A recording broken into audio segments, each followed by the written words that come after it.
"If you don't like living with us, feel free to leave," Jennifer said, standing in my kitchen like she owned the place. 10 minutes later, she was screaming for the police, claiming I'd lost my mind.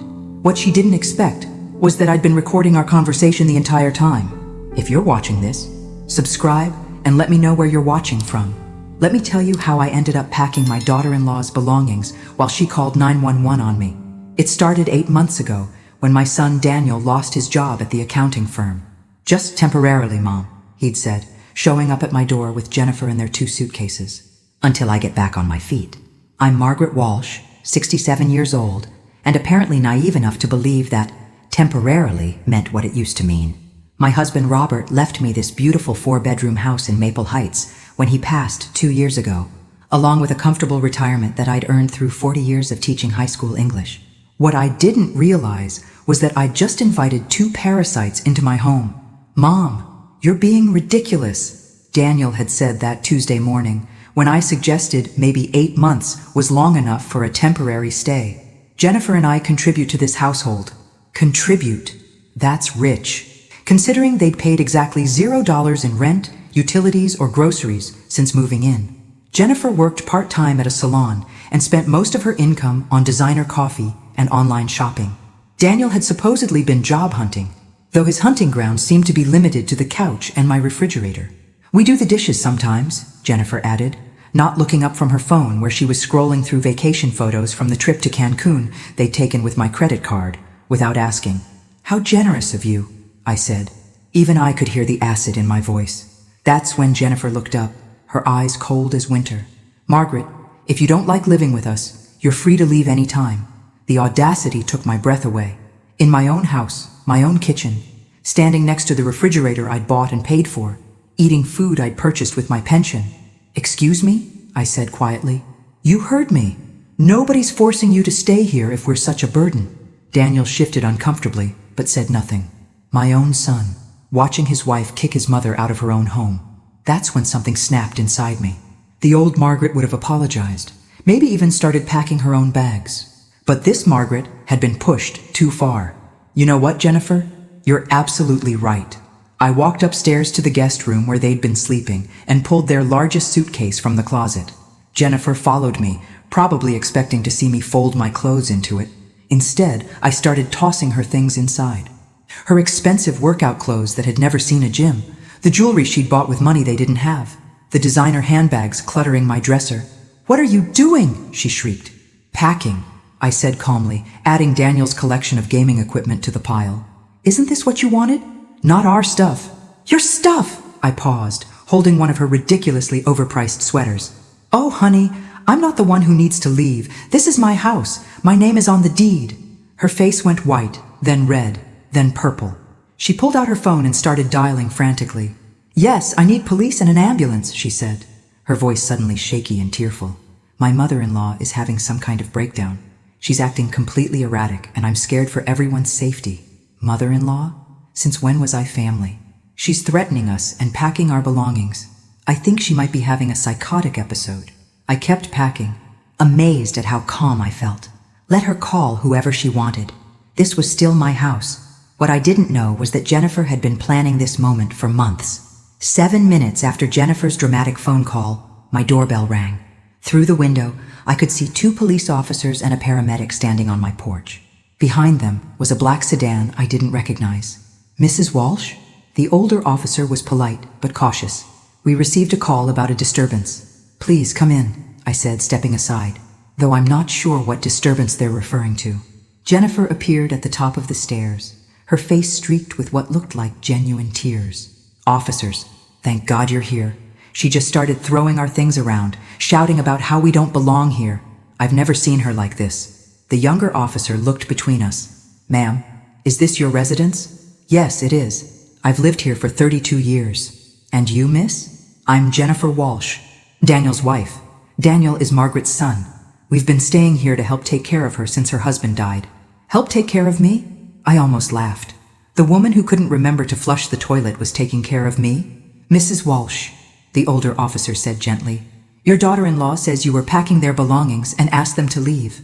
Can you tell us what happened?" "Certainly. Jennifer told me that if I didn't like living with them, I was free to leave. Since this is my house, I suggested they might be the ones who should leave instead. The paramedic stepped forward. He was young, probably fresh out of training. Mrs. Walsh, I'm going to ask you a few questions, just to make sure you're feeling okay. Can you tell me what day it is? Tuesday, October 15th. It's 2:30 in the afternoon, and I'm feeling perfectly fine, thank you. Do you know who the president is? I rattled off the current political information, my address, my social security number, and even recited the opening lines of Hamlet for good measure. The paramedic looked confused. She seems completely lucid, he said to the officers. That's when the man from the black sedan appeared. He was tall, silver-haired, and wore an expensive suit that screamed private practice. Officers, I'm Dr. Bradley Cooper. I'm a psychiatrist, and Mrs. Walsh has been one of my patients. I stared at him. I beg your pardon? I've never seen you before in my life. Margaret, Dr. Cooper said in that condescending tone medical professionals use on difficult elderly patients. You came to see me last month about your memory issues and paranoid thoughts about your family. That's impossible. I don't have memory issues, and I certainly don't have paranoid thoughts. Jennifer descended the stairs slowly, her tears flowing freely now. Mom, you don't remember? You've been so confused lately. Last week you accused Daniel and me of stealing your credit cards. Because you did steal my credit cards. The words came out louder than I intended. And I saw the officers exchange glances. Dr. Cooper nodded sagely. This kind of angry denial is very common with dementia patients. They often accuse family members of theft or conspiracy. I do not have dementia. Mrs. Walsh, the older officer said carefully. Would you mind if we took a look around? Just to make sure everything's okay? Of course. I led them through my pristine house. The living room where Jennifer's magazines were scattered across my coffee table. The kitchen where their dirty dishes sat in my sink.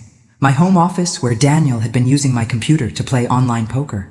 In the guest room, their belongings were indeed scattered across the floor where I'd been packing them.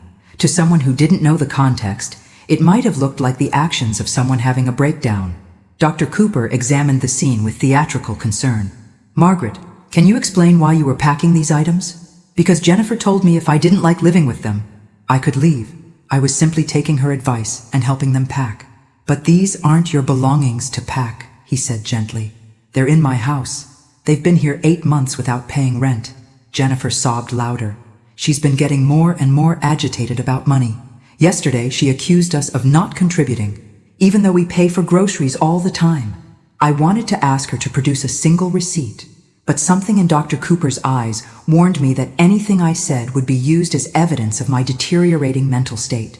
The realization hit me like a physical blow. This wasn't a spontaneous breakdown response.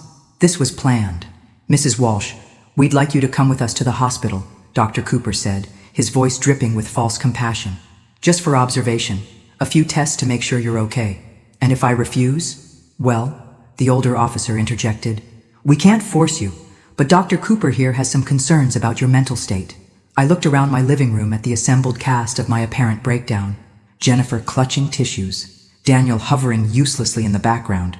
2 cops who clearly wanted to be anywhere else. A paramedic checking his watch. And a psychiatrist I'd never met claiming to be my doctor. You know what? I'll go to the hospital, but I want to call my attorney first.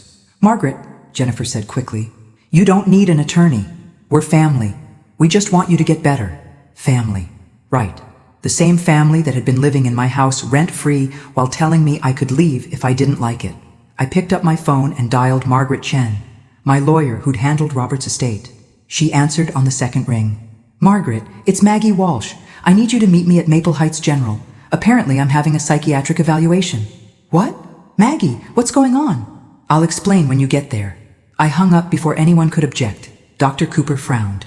Mrs. Walsh, involving lawyers at this stage might complicate things unnecessarily. Doctor? Since I've never met you before, and you're not actually my physician, I think having legal representation is perfectly reasonable. The younger cop looked confused. Wait, if she's never met you, how are you her doctor? Dr. Cooper's smooth facade cracked slightly. Mrs. Walsh is clearly confused about our previous sessions. When exactly did these sessions take place? I asked sweetly. Patient confidentiality prevents me from... Oh, you can discuss my supposed memory issues and paranoid thoughts in front of the police, but you can't tell me when I supposedly visited your office? Jennifer stepped forward quickly.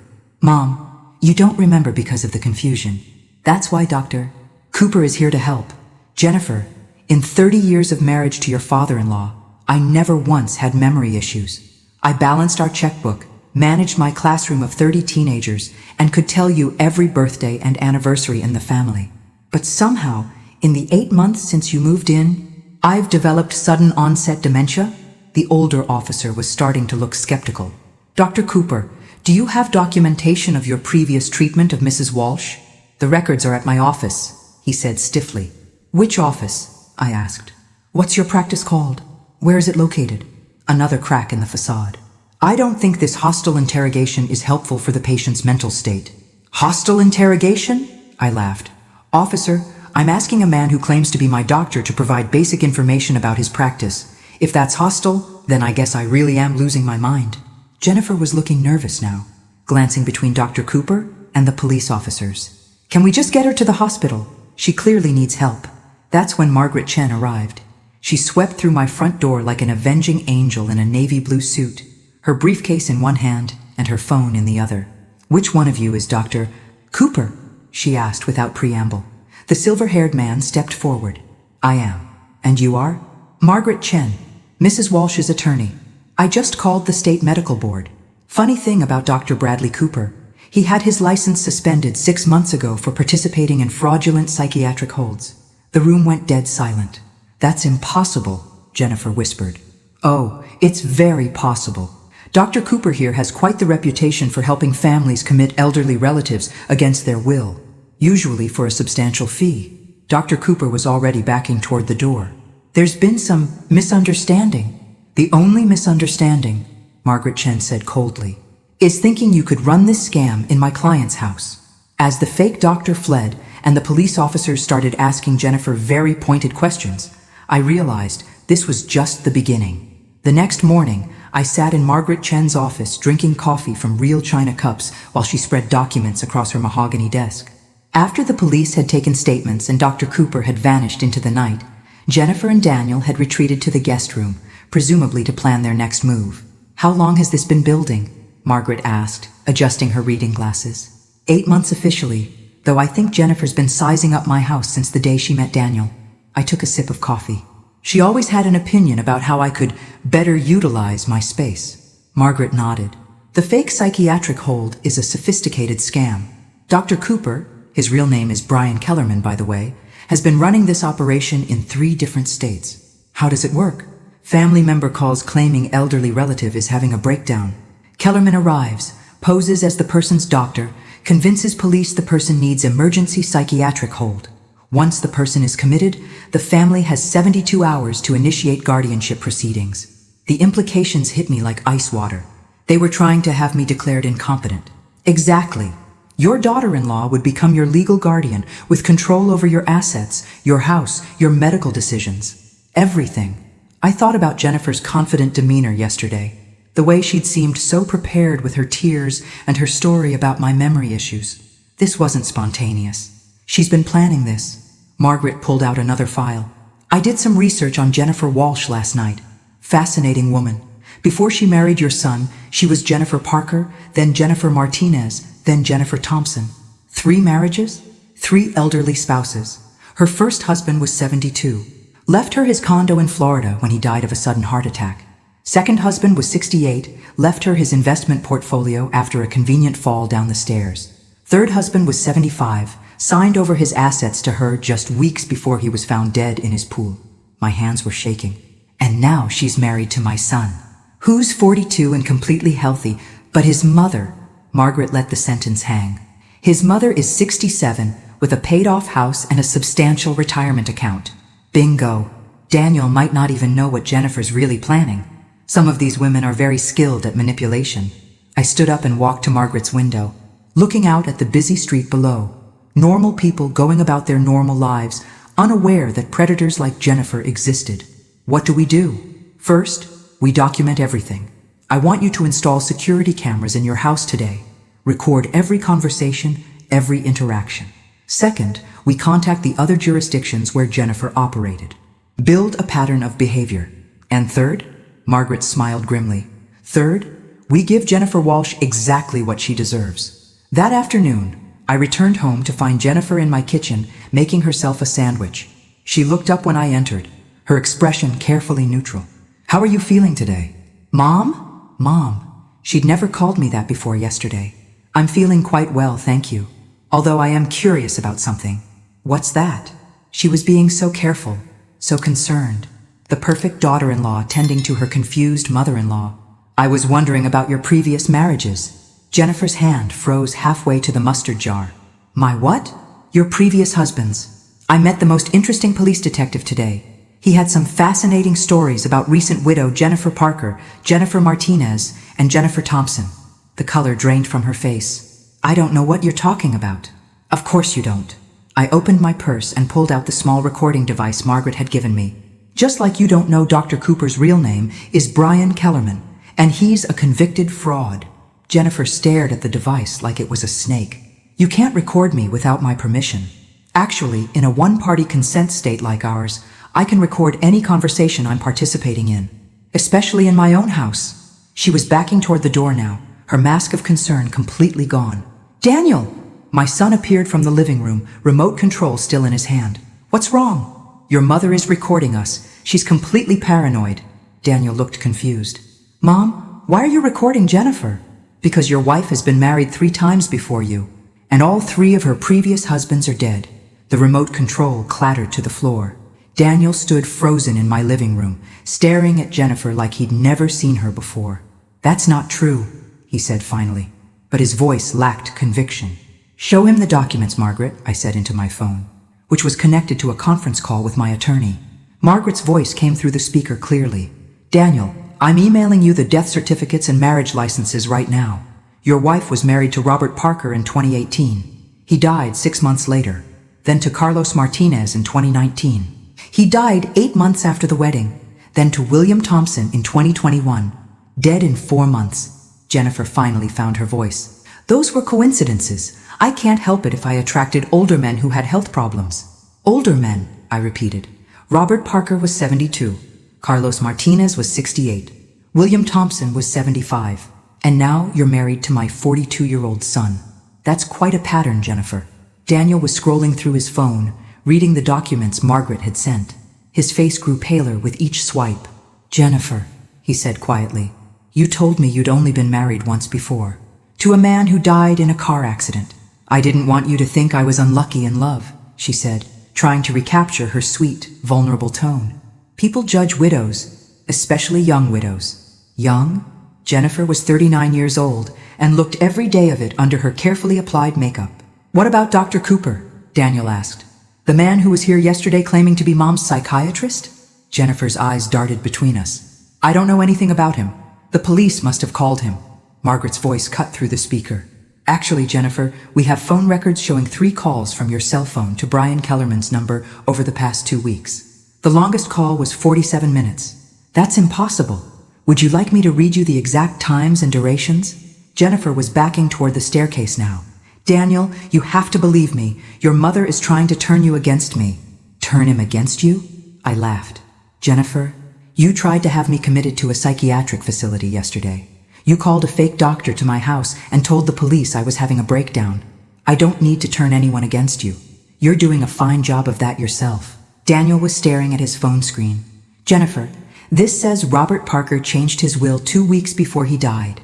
He left everything to you instead of his children. He loved me. His children were horrible to him. And Carlos Martinez signed over power of attorney to you the day before he fell down the stairs. He was getting forgetful. I was helping him manage his affairs. William Thompson transferred his bank accounts to your name 3 days before he drowned in his pool." Jennifer's voice was getting higher, more desperate. "These are all coincidences. You're making it sound like I killed them." The room went silent. She'd said the quiet part out loud. Daniel set his phone down slowly. "Jennifer, did you kill those men?" "Of course not. I loved them. They were good to me. It's not my fault they died." "But it is convenient," I said quietly, "that they all died right after giving you access to their assets." Margaret's voice came through the phone again. "Jennifer, I think you should know that the police departments in Miami, Phoenix, and Portland are very interested in reopening those 3 cases, especially since they've discovered your connection to Brian Kellerman." Jennifer looked trapped, cornered. But I'd learned yesterday that cornered animals are the most dangerous. You know what? She said, her voice suddenly calm. Fine. You want to know the truth? Those old men were pathetic, lonely, desperate, eager to throw money at any woman who paid attention to them. They got exactly what they paid for. Daniel took a step back from her. Jennifer, what are you saying? I'm saying your mother is right. I married old, rich men who died conveniently and left me their money. And yes, I was planning to do the same thing to her. The casual confession hit the room like a bomb. But here's what your precious mother doesn't understand, Jennifer continued, her mask completely off now. I don't need Daniel anymore. I already transferred half her retirement account to my personal account last month. My blood went cold. What? Jennifer smiled for the first time since yesterday.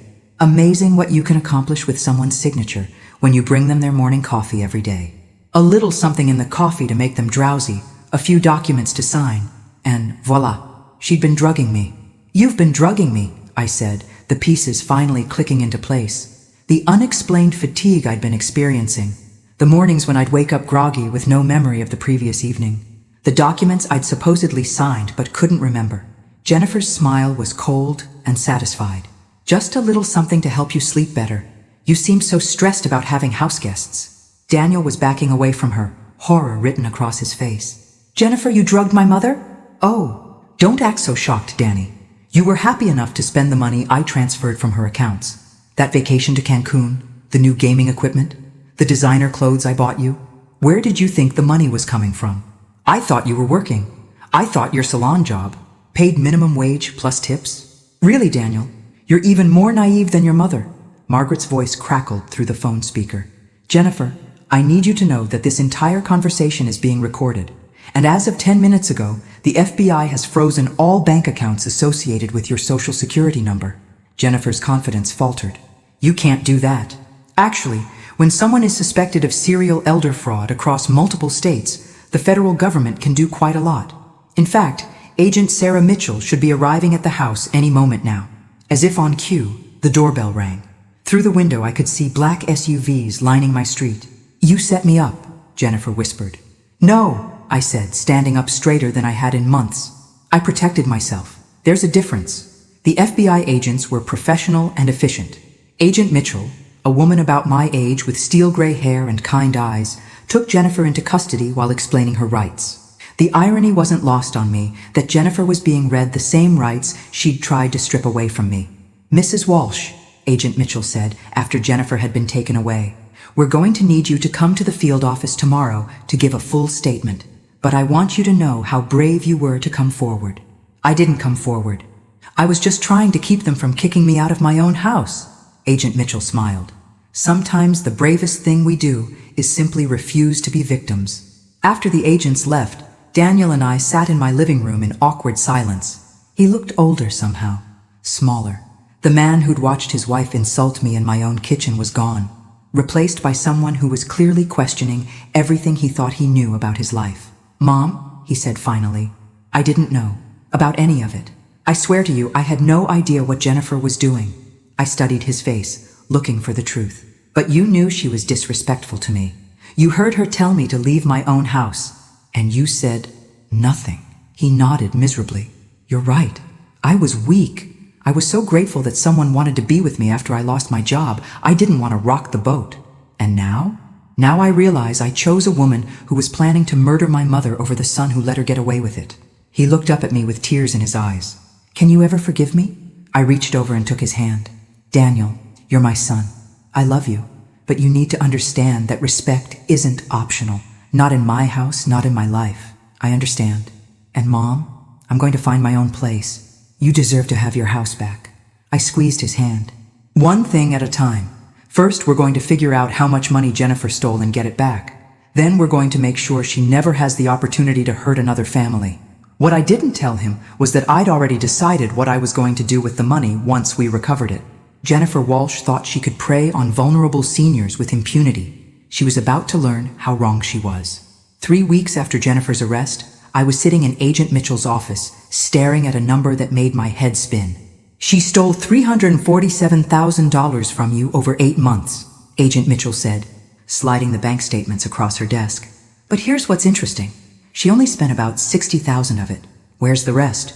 That's what we're trying to figure out. Jennifer was part of a larger operation.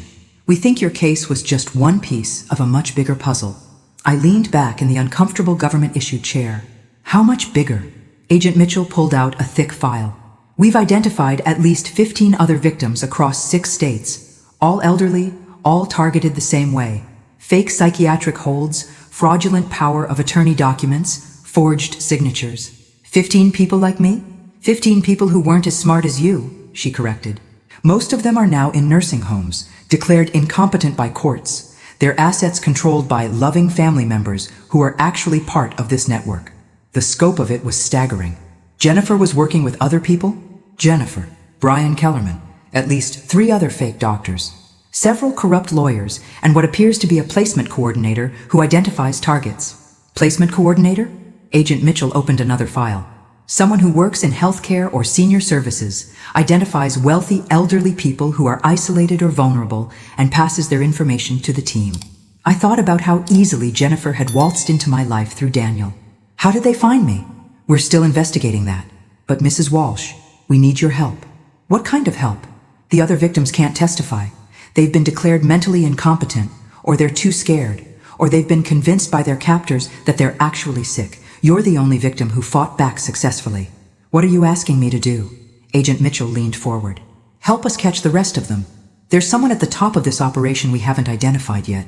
Someone who's been running this scam for at least 5 years. I thought about those 15 other people, trapped in nursing homes. Their families probably told they were getting the best care, while their life savings disappeared into criminal accounts. What would I need to do? Act as bait. The plan was elegant in its simplicity.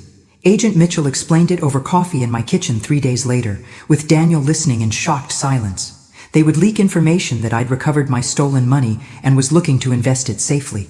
They'd monitor the phones and digital communications of everyone in Jennifer's network who hadn't been arrested yet. The idea is that someone will approach you with a new investment opportunity or financial service, Agent Mitchell said. Someone trustworthy, probably recommended by a friend or through your church or community center. And then we see how deep this rabbit hole goes. Daniel shook his head. Mom, this sounds dangerous. What if something goes wrong? I patted his hand. Honey, something already went wrong. Your wife tried to have me committed and steal my life savings. At this point, danger is relative. Agent Mitchell smiled. Mrs. Walsh will be completely protected. We'll have agents nearby at all times, and she'll be wearing recording equipment. Plus, we think the approach will be subtle at first. These people are patient. They were right about that. It took exactly 6 days. I was at the grocery store Thursday morning when a woman approached me in the cereal aisle. She was about my age, well-dressed, with the kind of professional appearance that screamed trustworthy. Excuse me, she said with a warm smile. Aren't you Margaret Walsh? I'm Helen Curtis. I think our daughters went to high school together. I didn't recognize her, but I smiled politely. Nice to meet you, Helen. I hate to bother you, but I couldn't help overhearing you talking to the pharmacist about managing your retirement funds. I just went through something similar after my husband passed. My radar immediately went up. I hadn't been talking to the pharmacist about my finances. Oh? Yes, and I found the most wonderful financial advisor. He specializes in helping widows protect their assets from family members who might take advantage. There it was, the hook, delivered with perfect timing and false sympathy. That's very kind of you to mention, I said carefully. Helen handed me a business card. His name is Robert Davidson.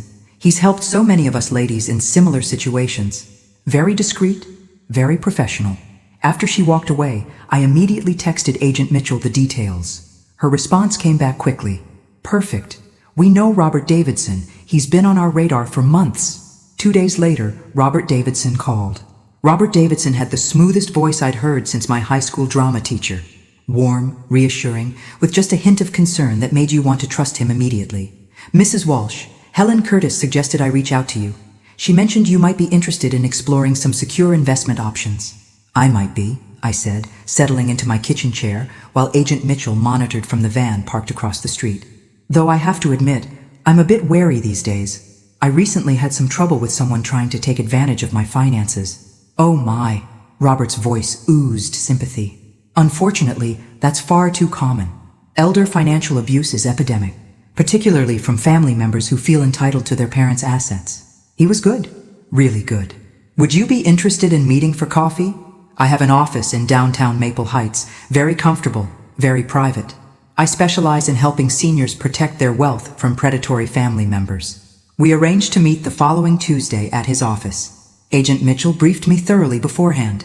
Robert Davidson is sophisticated, she warned. He's been doing this for at least 3 years. His approach is usually a legitimate-seeming investment that requires signing over temporary power of attorney for processing purposes. And then you disappear into the system. Fake medical emergency, fake psychiatric evaluation, fake diagnosis of incompetence. By the time your real family figures out what happened, your assets are gone and you're in a locked facility somewhere. How many people has he done this to? We think at least 20. But Mrs. Walsh, this meeting is our chance to get him on tape discussing the scam. Robert Davidson's office was everything you'd expect from a legitimate financial advisor. Expensive furniture, diplomas on the walls, family photos on his desk. If I hadn't known what I was looking for, I would have trusted him completely. Mrs. Walsh, thank you so much for coming in. Helen Curtis spoke very highly of you. He was younger than I'd expected, maybe 55, with silver hair and grandfatherly eyes behind wire-rimmed glasses. The kind of man you'd trust to walk your dog or help you change a tire. Helen seems lovely, I said, taking the seat across from his desk. She's one of my success stories, actually. When we first met, her stepchildren were trying to have her declared incompetent so they could access her late husband's estate. Now her assets are completely protected. How did you manage that? Robert leaned forward conspiratorially. Between you and me, Margaret. May I call you Margaret? There are legal strategies available to seniors that most people don't know about. Ways to protect your assets that go beyond simple trusts or wills. Such as? Well, there's a process where we can temporarily transfer your assets into a protective holding account while we establish what's called a senior asset shield. It's completely legal, but it has to be done correctly. Temporarily transfer my assets? Just while the paperwork is processed. Usually takes about 2 weeks. During that time, your money is completely safe from any family members who might try to claim you're incompetent or unable to manage your affairs. I pretended to consider this. That sounds complicated. Not at all. I handle everything. You just sign a few documents giving me temporary authority to move your funds, and I take care of the rest. Helen went through the exact same process. And where exactly are my assets transferred to during this process? Robert's smile never wavered. A secure holding account managed by my firm. Fully insured, completely safe. You'll get statements showing exactly where every penny is. I see. And what happens if something were to happen to me during those 2 weeks? If I had a medical emergency or something? Well, that's the beauty of the system. If you become incapacitated for any reason, the protective hold remains in place until you're able to manage your affairs again. Your family can't touch the money. Predatory relatives can't manipulate you into bad decisions. It's foolproof. I bet it was foolproof. For him. Robert, I have to ask. This all sounds almost too good to be true. How do I know this isn't some kind of scam? His expression shifted to one of hurt surprise. Margaret, I understand your concern. After what you've been through with your family situation, of course you're suspicious. But I've been helping seniors protect their assets for over a decade. I can provide references, testimonials, whatever you need to feel comfortable. I'd like to think about it. Of course, but Margaret, I have to tell you, based on what Helen mentioned about your recent troubles, time might be of the essence. If your family is already trying to challenge your competency, every day we wait gives them more opportunity to build a case against you. The perfect pressure tactic. Create urgency based on manufactured fear. How quickly could we do this if I decided to move forward? I could have the paperwork ready by tomorrow. The whole process could be completed by Friday. 4 days to steal my life savings and disappear me into the system. I'll call you tomorrow with my decision, I said, standing to leave. As I shook his hand goodbye, Robert Davidson smiled warmly. Margaret, you're doing the right thing by being cautious. It shows you're exactly the kind of intelligent, careful person who deserves to have her assets protected. Walking to my car, I felt sick. This man was so convincing, so professional, so perfectly calibrated to exploit the fears of elderly people who'd already been victimized. But I also felt something else. Fury. Agent Mitchell was waiting in my kitchen when I got home from the meeting, along with 2 other agents I hadn't met before. The recording equipment had captured every word of my conversation with Robert Davidson.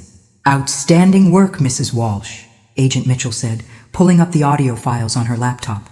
He laid out the entire scam in detail. "How many people do you think he's done this to?" I asked, pouring coffee for everyone. "Based on what we've learned from Jennifer's records, we think Robert Davidson is the placement coordinator for this entire operation. He identifies the targets, gains their trust, gets them to sign over power of attorney, then hands them off to the medical team." One of the new agents, a young man who looked like he should still be in college, leaned forward. "Mrs. Walsh, we think Davidson has been running this operation for at least 5 years. The money from all the victims gets funneled through his investment firm to accounts in the Cayman Islands. How much money are we talking about? Conservatively, about $12 million. I set my coffee cup down hard. $12 million stolen from elderly people? Minimum. And that's just from the cases we know about. Agent Mitchell pulled out another file. "Mrs. Walsh, we want to move forward with the operation, but we need you to understand the risks. If Davidson suspects anything, if we move too fast, he could disappear. We might never catch him. What do you need me to do? Call him tomorrow and agree to the asset protection plan. We'll have agents positioned around his office and recording everything. When he has you sign the power of attorney documents, we'll have enough evidence to arrest him. And what about the people he's already victimized? The ones in nursing homes? Once we arrest Davidson and get access to his records, we can start the process of getting them released and their money returned. But it's going to take time. Some of them have been in the system for years." That night, I couldn't sleep. I kept thinking about Helen Curtis, who had approached me so smoothly in the grocery store. Was she a victim who'd been turned into a recruiter? Or was she part of the operation from the beginning? I also thought about the 15 people Agent Mitchell had mentioned. 15 seniors sitting in nursing homes right now, probably being told by staff that their families didn't want to see them anymore, that they were too sick to manage their own affairs. 15 people who had no idea that their life savings had been stolen while they were being slowly drugged into compliance. At 3 in the morning, I got up and made a list of questions I wanted to ask Robert Davidson. If I was going to help bring down this operation, I was going to do it right. The next day, I called Davidson's office. "Margaret, I was hoping to hear from you. Have you made a decision about the asset protection plan?" "I have. I'd like to move forward." "Wonderful. Can you come in this afternoon?" "I've already prepared all the necessary documents." "Actually, Robert, I was wondering if we could meet somewhere more private. Your office felt a bit formal yesterday. Is there somewhere quieter we could go?" There was a pause. "Where did you have in mind?" "What about my house? I'd feel more comfortable reviewing financial documents in my own home." Another pause. Longer this time. "I suppose that would be acceptable.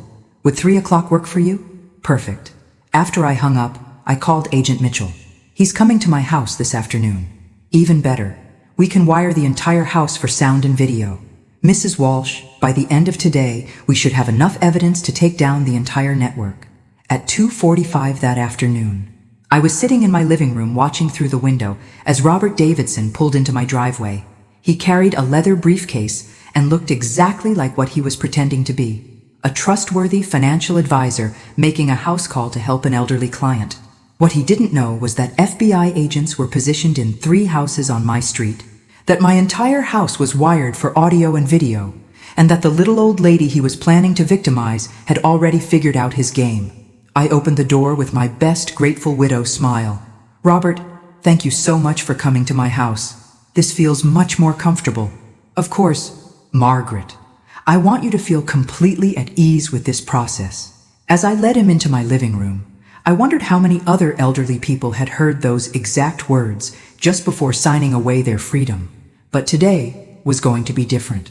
Today, Robert Davidson was going to get a taste of his own medicine. Robert Davidson spread the documents across my coffee table with the practiced efficiency of someone who'd done this many times before. Powers of attorney, asset transfer forms, medical directives, everything needed to steal a life. "Now, Margaret, I want you to understand exactly what each of these documents does," he said, his voice warm and reassuring. "This first one gives me temporary authority to move your assets into the protective holding account." I picked up the power of attorney document and pretended to read it carefully. "Robert, this language is quite broad. It says you have authority over all my financial and medical decisions. Only temporarily, and only for your protection. Once the asset shield is in place, the power of attorney becomes inactive. And when exactly does it become inactive? He hesitated for just a moment. Once I determine that your assets are fully protected from any potential threats. I see. And who determines when that is? Well, I do. Based on my professional assessment of your situation, I set the document down. So essentially, you decide when to give me back control of my own money. Robert's smile flickered slightly.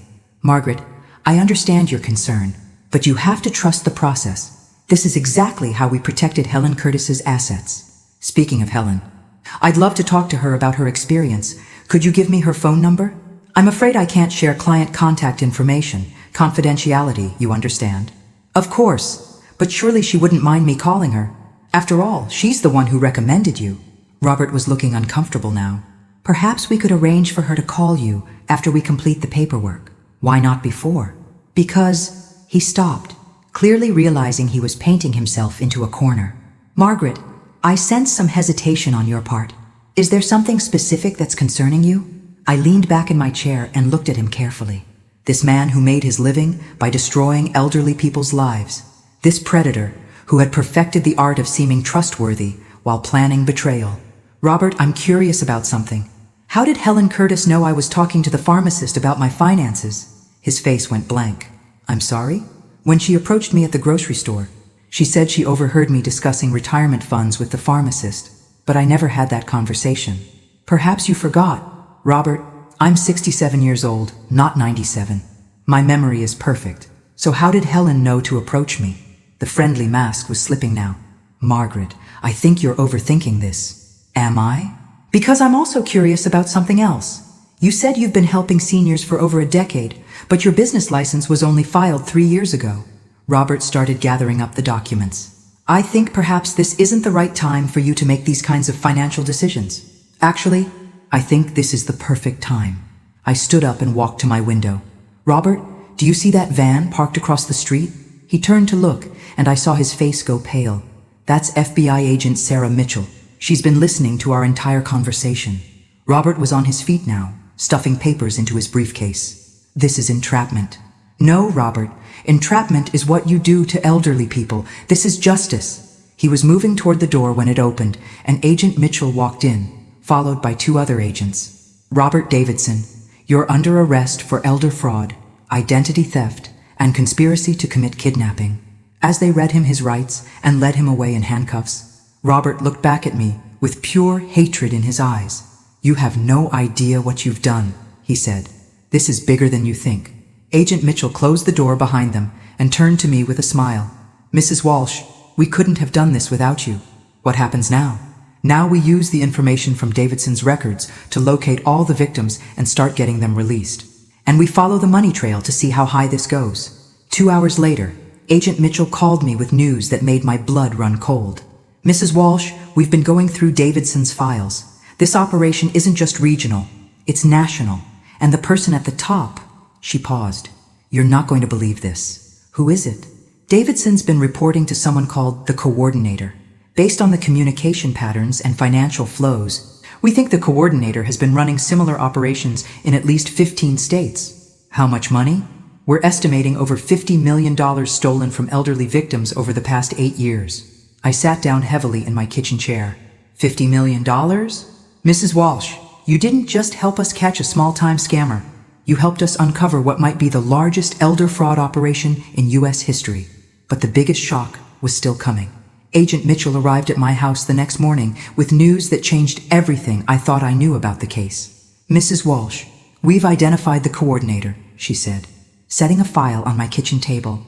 And you're going to want to sit down for this. I poured coffee and settled into my chair. Who is it? She opened the file and pulled out a photograph. A professional headshot of a woman in her 50s with perfectly styled silver hair and kind eyes. I stared at the picture, confusion flooding through me. I don't understand. Who is this? Dr. Patricia Kellerman. She's been running the entire operation from a senior care consulting firm in Chicago. Kellerman? As in Brian Kellerman, the fake psychiatrist? Her brother. But here's the part that's going to shock you. Patricia Kellerman is a real doctor.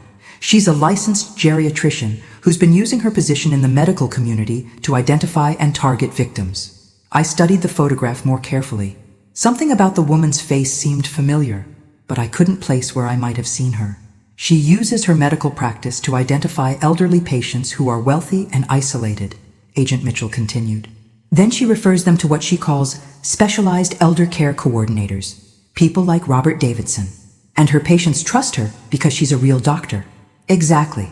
Over the past 8 years, she's built a network of fake financial advisors, corrupt lawyers, and fraudulent medical professionals across 15 states. They've stolen over $50 million and placed more than 200 elderly people in secured facilities against their will. The scope of it was staggering. 200 people?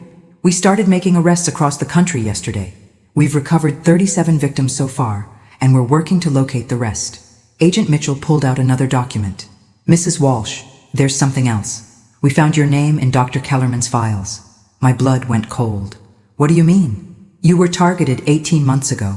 Long before Jennifer came into your life, she handed me a folder with my name on it. Inside were copies of my medical records, financial statements, property records, even photographs of my house. How did she get all this? We're still investigating, but we think someone in your medical provider's office was feeding information to Dr. Kellerman's network.